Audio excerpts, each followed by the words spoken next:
I don't know, I'm just showing up with yarn and needles and excitement. I have no idea.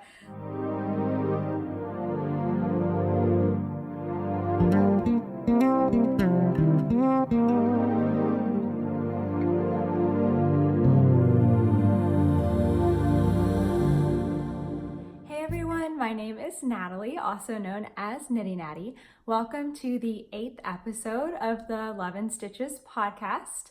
It is Wednesday, February 27th. Tomorrow is the last day of the month, or if you're watching it on Thursday, it is the last day of the month.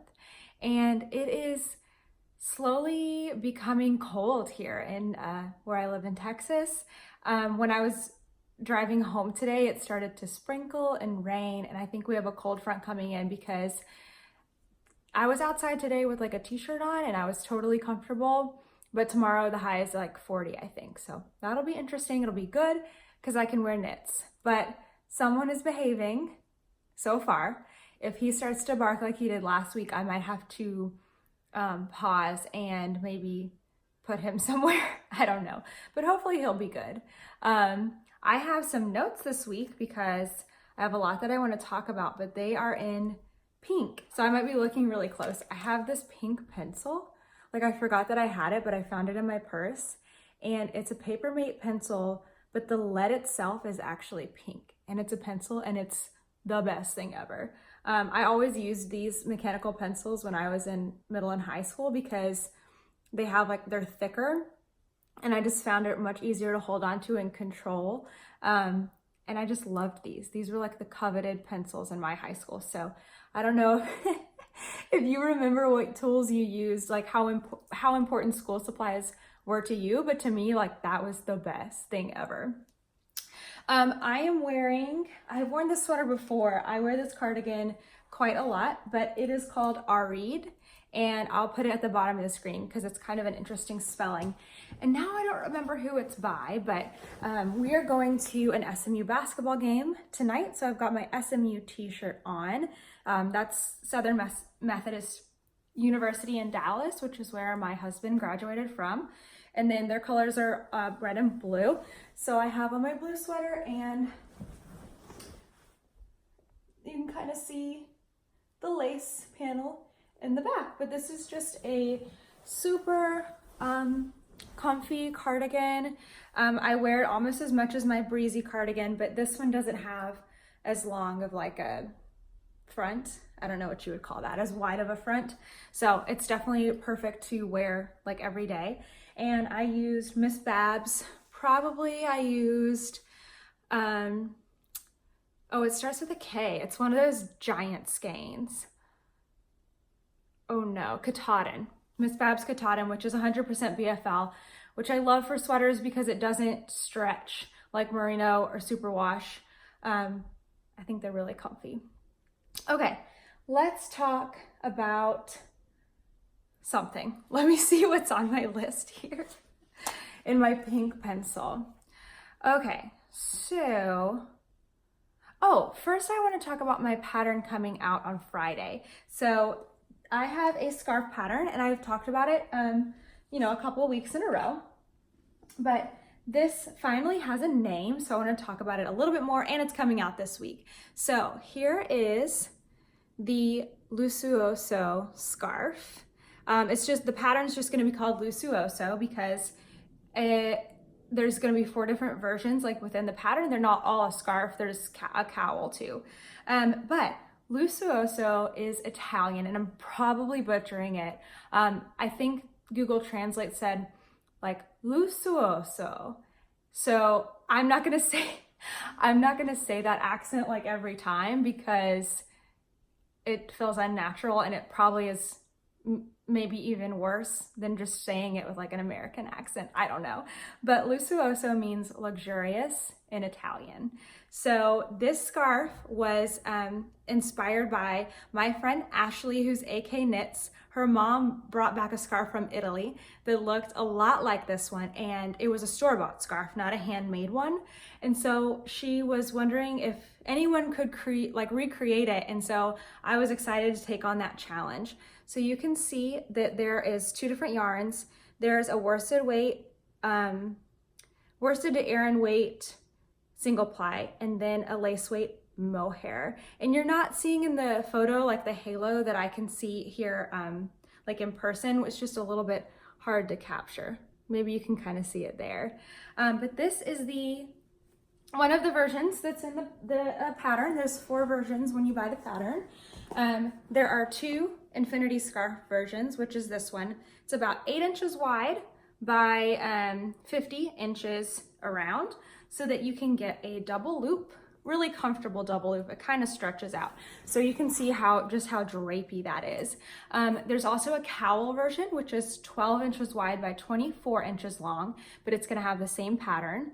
And then the 2 other versions are another same size as this one, and another one that's the same as the cowl, but instead of just having this bit of mohair here, it has twice the rows of mohair. So your mohair really gets to shine. I think I have a picture of one of my testers like works in progress that I can put in here to show you what it looks like when you double the rows of mohair. It is a really cool effect. But this is gonna be coming out on Friday. If you are in my Ravelry group, make sure you watch that space. You'll be the first to know when I actually make the link live. One other thing I wanted to talk about is, I think I might have mentioned this before, I'm trying to find the end. So you work this flat and then you seam it. No provisional cast on or anything. I like provisional cast ons because they create a seamless finish, but I don't really love doing them.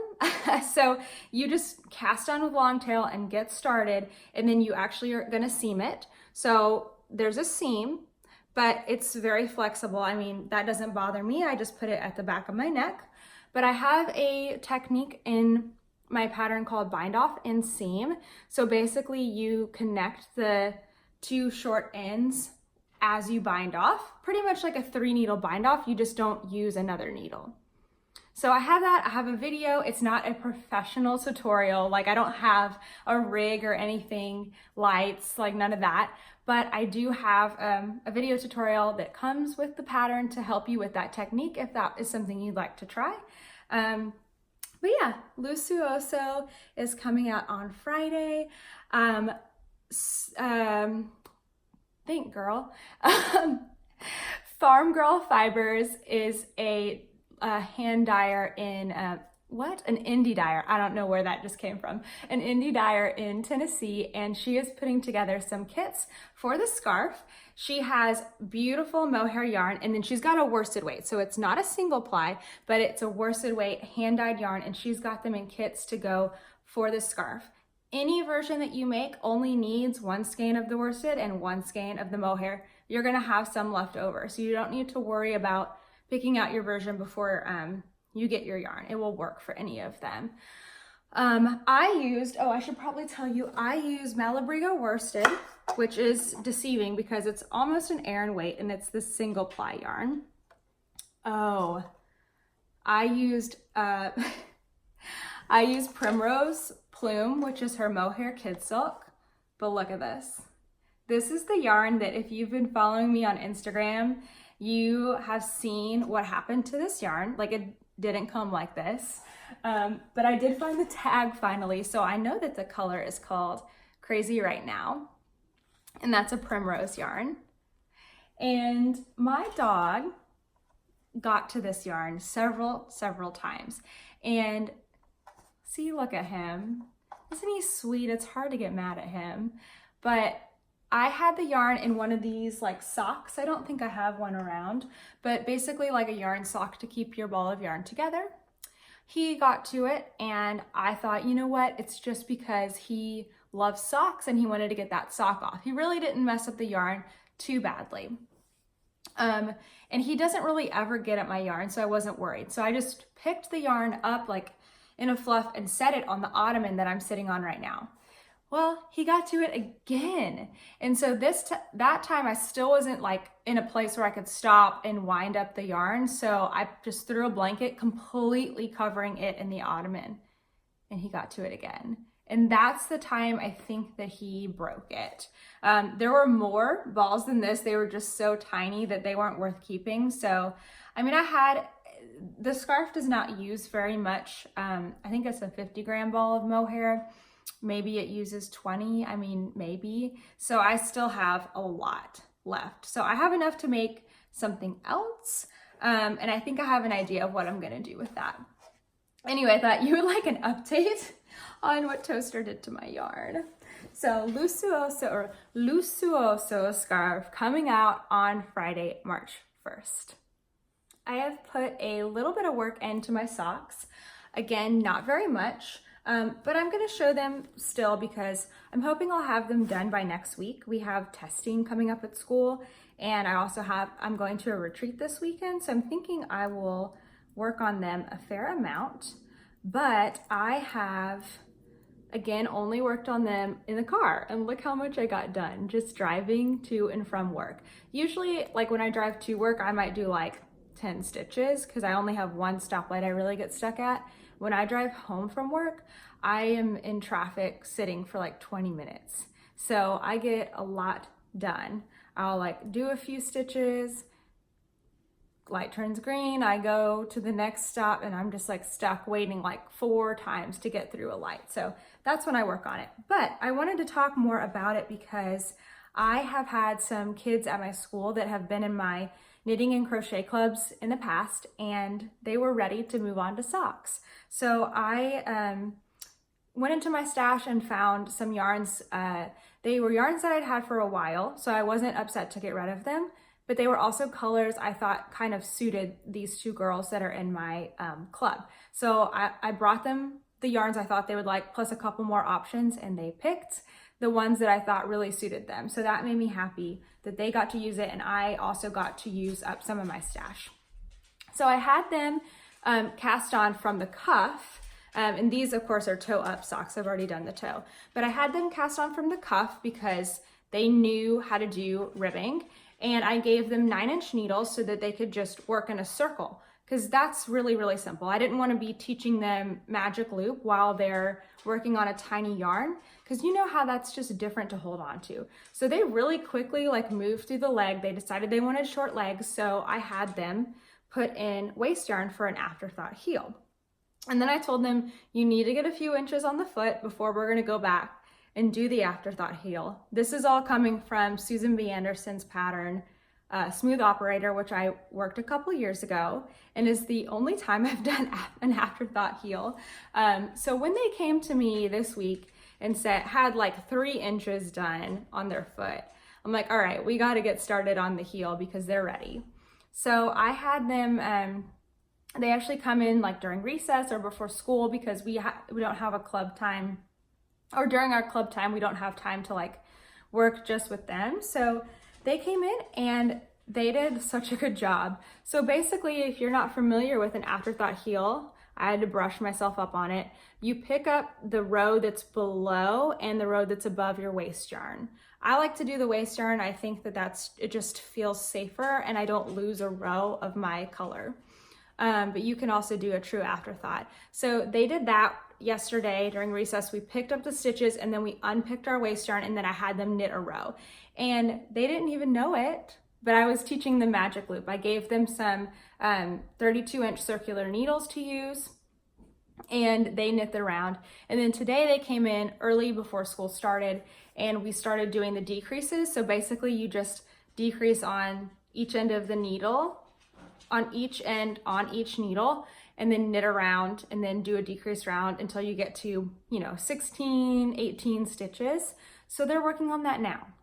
So they have got, I'm just like, I posted a video earlier today on my Instagram of them working and saying that we were doing an afterthought heel, and a lot of people said that's so impressive.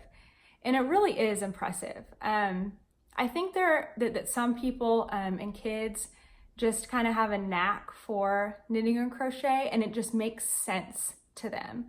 And these 2 girls are definitely those people. Like it makes sense. I'm like, you need to pick up the right leg of these stitches. Can you do that? And they're like, yep. Like they get it, and it's amazing.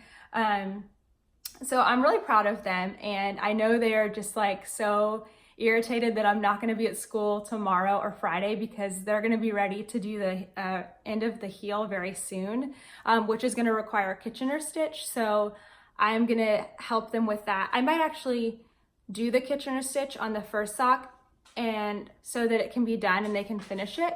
And then on the next sock, I'll teach them how to do Kitchener, because I think that you can't learn, like, if you try to learn so many skills at once, there's not like room in your brain for all of them to solidify. So if they just learn picking up the stitches and the magic loop, then that's good for now. And then on the next sock, they can learn how to do the Kitchener stitch. So I don't know, I'm really impressed. You guys are right. I'm really proud of them.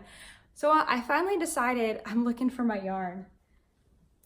I don't know where it is. I have a gray sparkle, which this is on sparkle base. So I think if I have enough yarn, I'm gonna do a gray sparkle for the heel. I just don't think that there's a color of pink that I would really love with this. Maybe a hot pink. I used to have a hot pink sparkle, but I think I'm gonna do the gray sparkle. I think that'll look really good with the rainbow. So maybe by next week, you'll see a finished or almost finished object.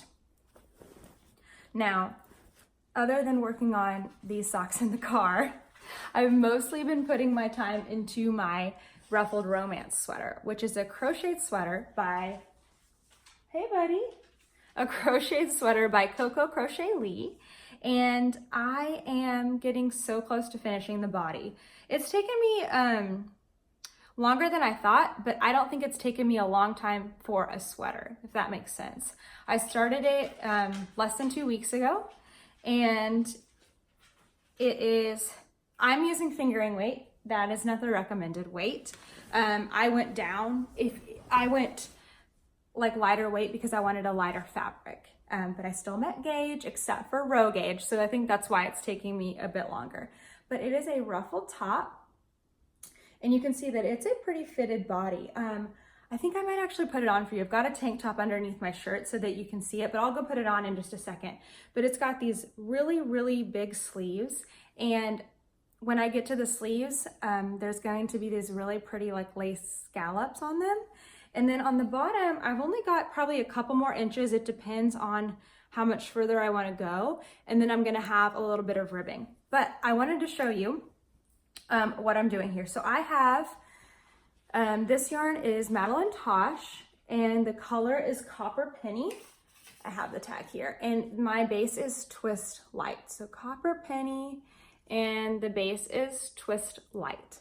And it is such a pretty color. Like, it doesn't look good in photographs at night because it looks brown. I guess that's why it's called Copper Penny or tan.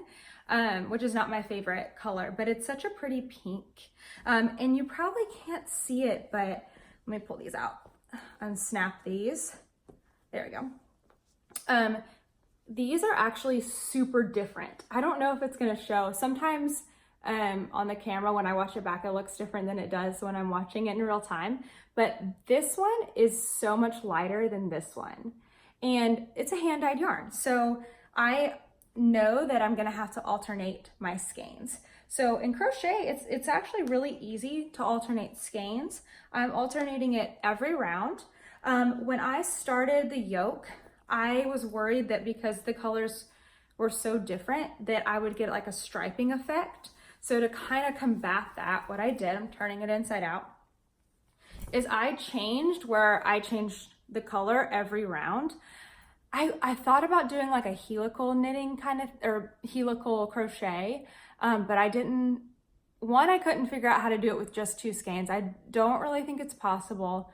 2, I did not want to put a 3rd skein in there because this is going to take me 4 skeins. These are the 3rd and 4th skein. And I didn't want to throw in like the light one and like most of the sweater be all light and then I have a 1 skein of darker left.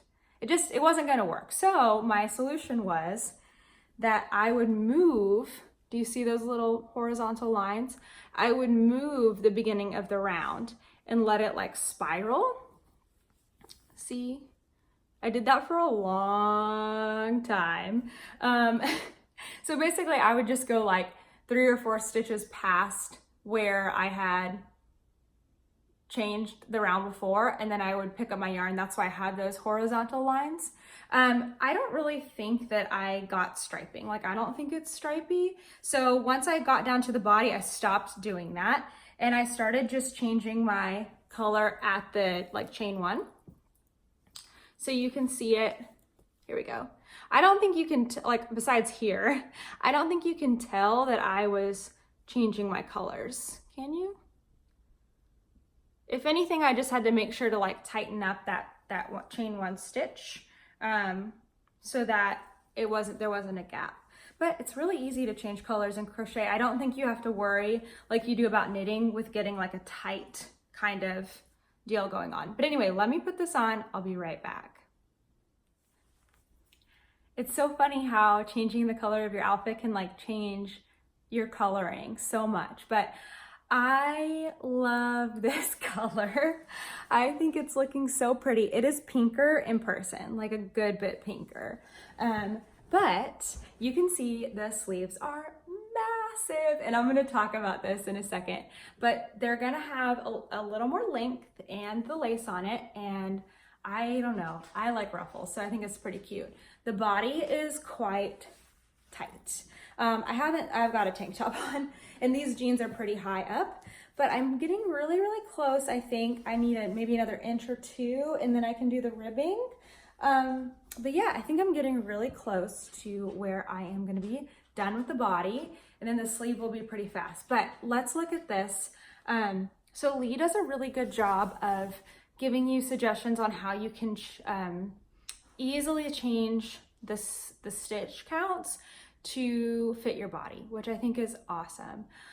Since this is a top-down construction, it's really easy to try it on and say like, oh, this is not working, let me go back a couple rounds, or this is working, but I need a little bit more here. So when you do split for the sleeves, she gives you the option to give your body more stitches and your sleeves less, or the other way around if you need less on the body, more on the sleeves. So I do kind of wish that I had listened to Lee and put more stitches on the body and less on the sleeves, but at the same time, I think it's still really cute. And so I already know this about my body, that it is small here and much larger on my hips. I think the difference between my bust and my hips are about 14 inches. Now that's like the widest part of my hips. I don't want the sweater to be that long. And the difference between my rib cage and my hips is probably even more than that. I don't know because I've never measured it. But I just knew that if I kept this circumference here, which is, it's not negative ease, but it's pretty much, maybe it's a ½ inch positive ease on me, that I was gonna have an ill-fitting sweater. So what I've done is I have done some increase. Oh, look, you can see some patterning in there. Isn't that interesting? That doesn't bother me, but it's funny because you don't really see that as much in person as you do on camera. But anyway, I've done some increases down the sides.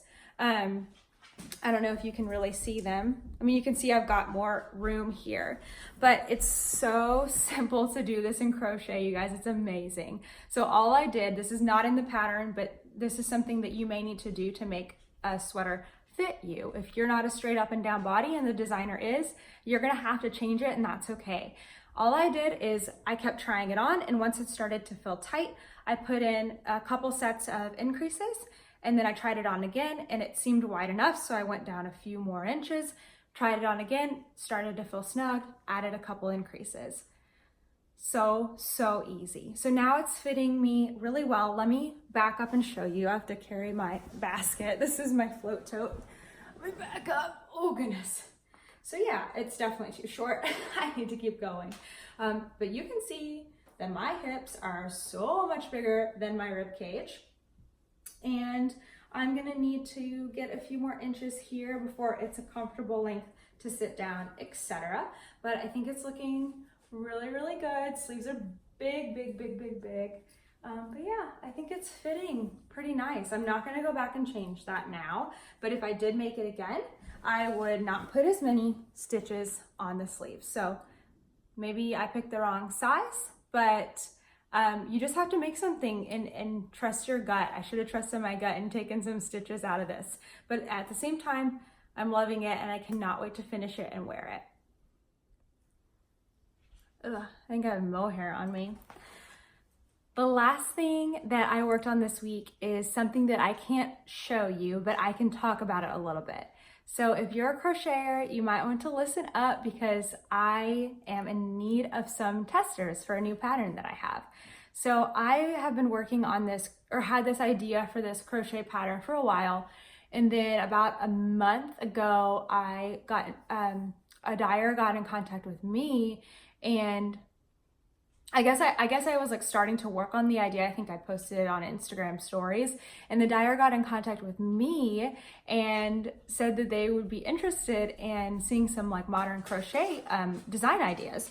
So it took me like a month to really get it to the place that I wanted. I don't know what it was. I would work on it and then I would get frustrated. And I think that's just how it has to go sometimes with a design, is you just have to keep working at it. So this weekend, it was kind of like I had to get it done or it wasn't going to get done by the deadline that we wanted. And so I started working on it and it just clicked. Like all of a sudden it was just like, this is making sense. And it was so great.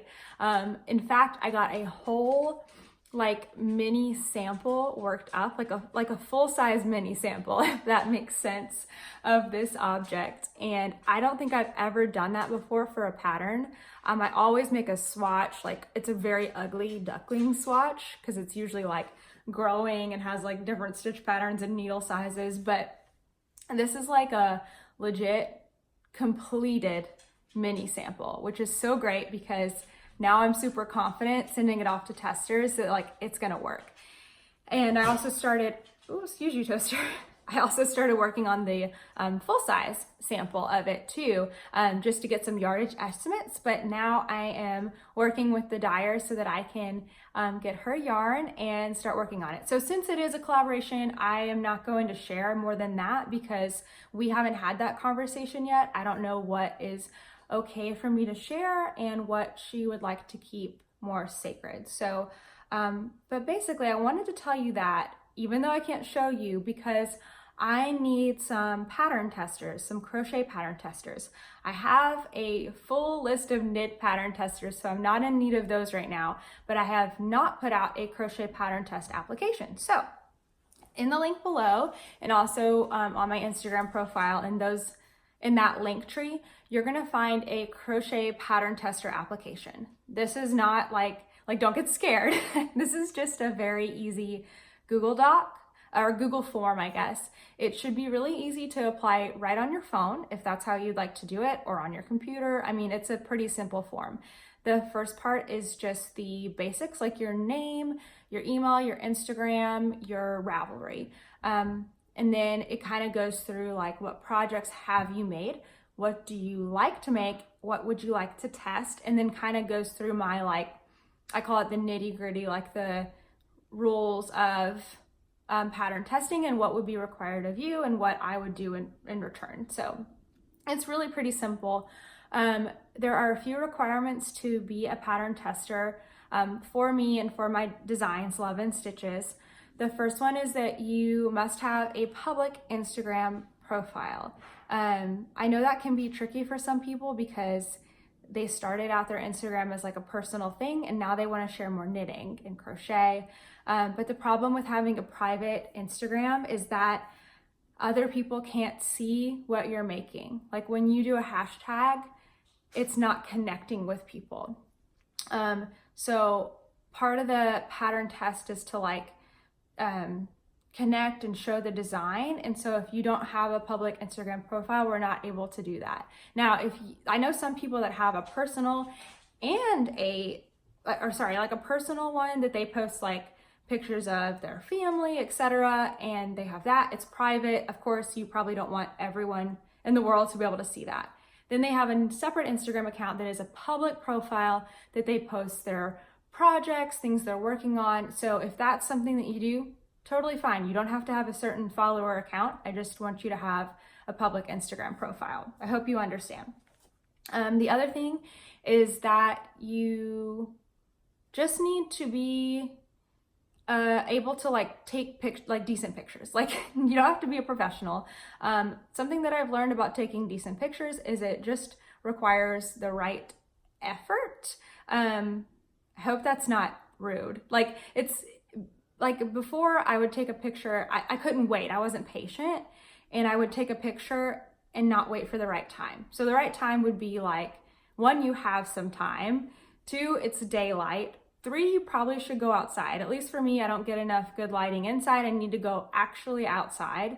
Sometimes you have to wait a few days. Like today is kind of a cloudy day, which is usually pretty good. Sometimes it's too sunny. Like it's just, you just need to be able to like take a good picture of your project, and so that I can use it in the pattern, we can use it on Ravelry, etc. I hope those rules make sense and they don't seem too like stingy. I promise, like with my knitting testers, we have a group message on Instagram. It's a lot of fun. It's kind of like a knit along, and we're becoming friends like the more that we do together. So I hope that is not too much, but if you are interested in being a crochet pattern tester, go apply. And then when I have any pattern ready, what I'll do is I'll send out an email to you guys, and you at that time can say, oh yes, I would like to do that right now, or no, I don't have the time. If you say, no, I don't have the time, that doesn't eliminate you from doing future tests. So don't worry if you want to be a pattern tester, but you know you can't do like my very next pattern coming up, still apply, totally okay. All right, hope that makes sense for everything. Sometimes I feel bad for making requirements, but it is a business and I want to sell my patterns. And so I love having people that are volunteering their time to make things and test things for me. That is so meaningful. But I also want to have people that are able to help me promote it. Okay, what else did I want to talk about? Oh, so that is all the projects that I have to talk about. And I have a few more things still knitting related that I just want to chat about. So tune in for that. Here we go. Okay, talked about that. Look, I'm so good. I'm crossing off my notes and everything.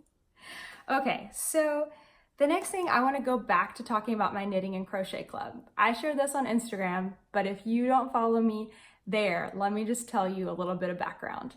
I have been putting off starting a knitting and crochet club for this semester. I've done it the past 3 semesters that I've been at my current elementary school. I've been putting it off because I've been so overwhelmed on how to make it work. Every semester I have had to turn kids away from my knitting and crochet club because I have too many people that want to join, which is an amazing problem to have. So I have learned to limit it. So I have it limited to 4th and 5th graders. I've tried different things every semester. Like I've had a smaller group and then a larger group, and I've had more structure and less structure, and trying to figure out what works best. So for my club right now, I'm going to have 6 kids. They can pick knitting or crochet, and we're going to meet for 4 weeks. We're going to do 2 like initial lessons and start a project, and we're just going to make a square coaster, which I think is the perfect size for something you can finish. So I made the forms to send home to parents, walked around to the 4th and 5th grade classrooms, and I think I made like 30 copies of the form. And those were gone after I went to 2 classrooms. So I kept making more copies and more copies.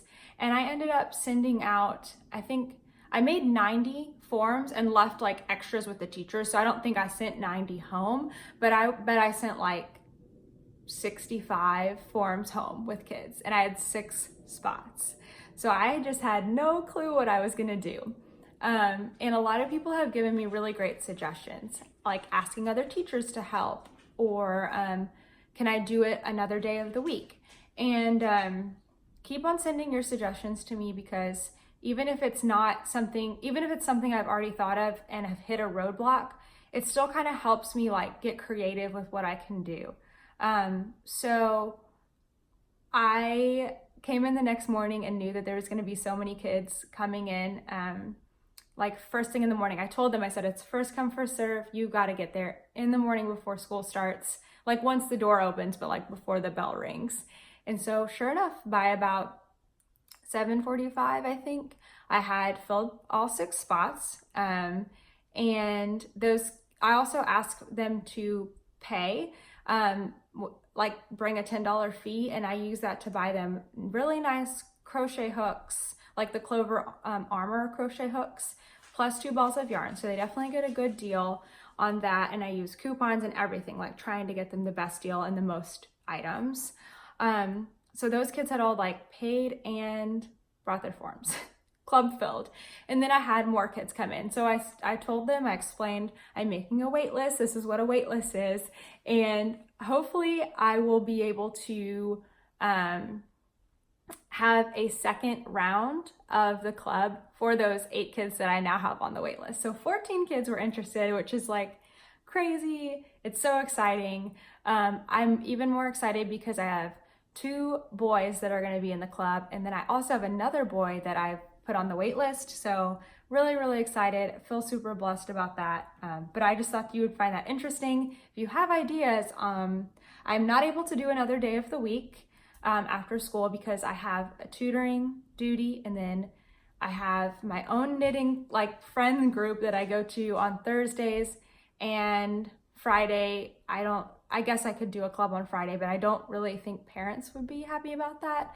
Plus I'm out of town a lot. So I really don't think I can do another day, but I'm hoping to do a second session. So we'll see how that goes. So I have been maybe overcommitting myself a bit. In case you can't tell, I have some projects that I've shown that haven't come back because I keep finding new projects that I want to work on. So I wanted to talk a little bit about overcommitting and how I plan my projects when I realize that I have overcommitted, because there's a reason that I picked these projects to work on. And I'm talking about like committing to something like a test knit or crochet, a design, something that has a deadline, that has a deadline responsible to someone that is not yourself. Like I like to make personal deadlines too, but like it's another level when you're committing to somebody else. So I have 3 things like that right now. I have this sweater that I just showed, the Ruffled Romance for Coco Crochet Lee. The deadline has passed, yet I still want to finish it so that when the pattern does come out, I can help her promote that and show that off. So that's priority number 1. The second one is a blanket. So let me show you real fast. I have not worked on it since I showed it maybe 2 podcasts ago, but this is a charity blanket. I feel like it's very important to get that done. And it is by Brittany of Bee Hooked Crochet. It's her Warm Up America pattern for 2019. It is so cool. And this is priority number 2 because I am going to a retreat this weekend, which I'll tell you a little bit more about in just a second. But I think I can work on this like in the car on the way there. Hopefully, Rebecca, will you let me do that?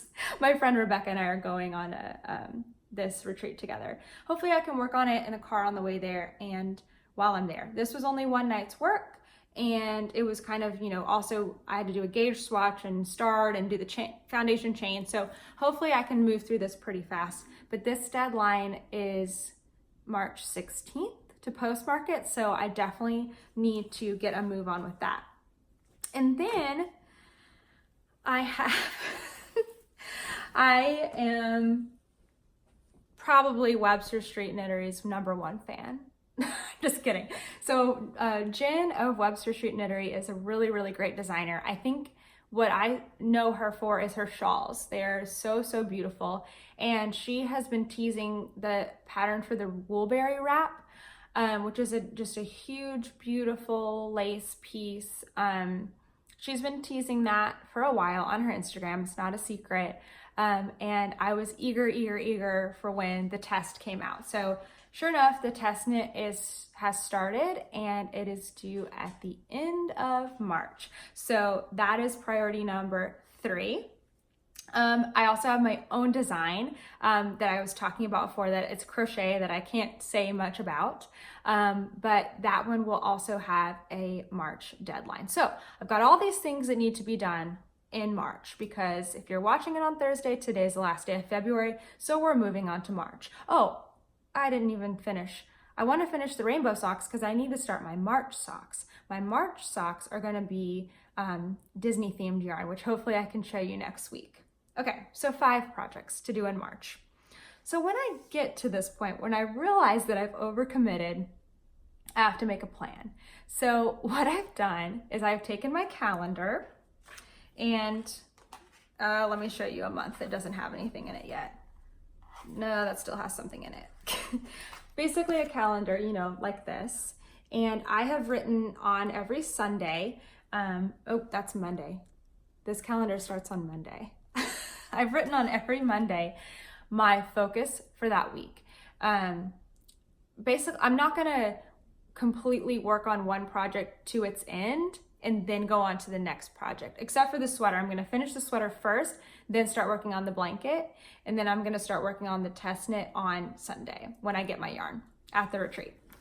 Anyway, I've looked at the patterns that I need to work, and I have said, I have these 4 weeks, and I need to do this section each week. Now, when it gets to be those weeks, I'm actually gonna go and look at the rows, and I'm gonna say, in this section, there are 200 rows. What's my goal for each day? Now, the key here is, because you don't want it to become not fun, even though I find myself to be super motivated by deadlines, which is why I think I like test knitting and designing so much.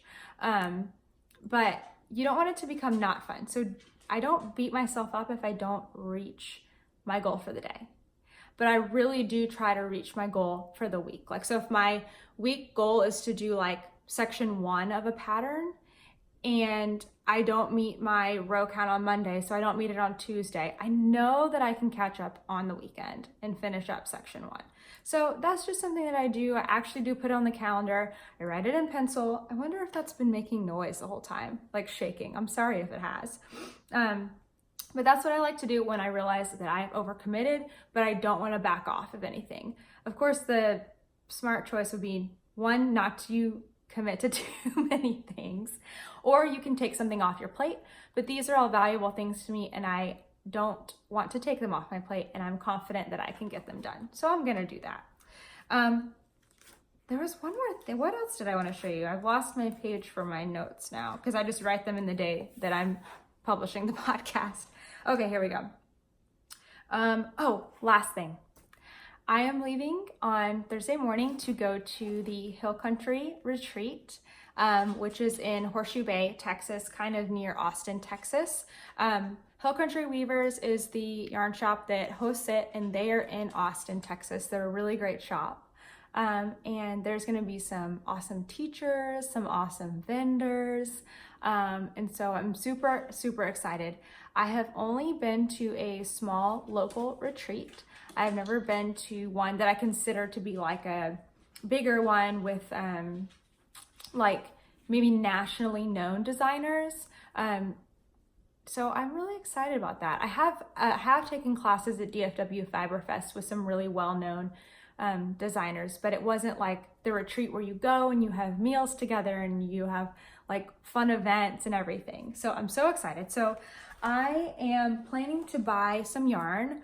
So Berman Stitcher is going to be at, she's going to be vending there. She's the only one I can think of off the top of my head. I know Shabui is sponsoring, so they'll have yarn there too. But I'm going to buy yarn for my Woolberry wrap to do my test knit for Webster Street Knittery from her. That's my plan.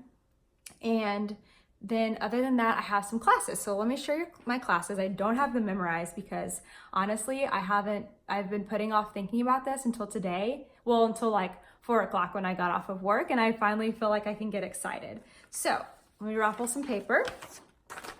So the designer I was so excited to see a teacher there is Andrea Mowry.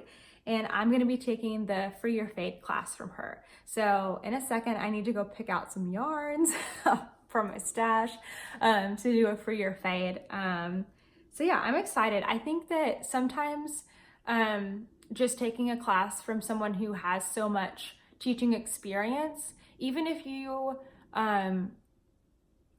are not super interested in the listed topic, this goes for any class. If you're not super interested in the listed topic, you're gonna learn something just being in their presence. So I am so excited to hear from Andrea Mowry. I think that's gonna be so much fun. And I guess we're gonna work on the Free Your Fade. I don't know, I'm just showing up with yarn and needles and excitement. I have no idea. The other class that I'm taking is, Celia. Okay, this is gonna be really bad. I don't know how to say her name. Celia Campochiaro, and maybe I'll put her name down here for you. But she is teaching, she is well known for sequence knitting, which I don't know much about. Maybe I can tell you a tad next week, not to give anything away. But I am gonna be taking Fabulous Textures with the Serpentine method. I don't know, maybe I'll have more to show you next week. And then there's one more teacher, and that teacher is Juju Vale. And from her, I am taking Stranded Knitting. Now, I don't know how I got into this class. I don't remember signing up for it. So this class is gonna be Stranded Knitting, which I do. I love color work. I hold one yarn in my right hand and one in my left. Usually I am an English knitter, which means I use my right hand. I can continental knit, but it's not very comfortable. If I'm doing two colors at once, I'm more coordinated with it than just continental knitting. This class is holding two colors in your left hand continental knitting. What? Why did I sign up for that? I don't know why.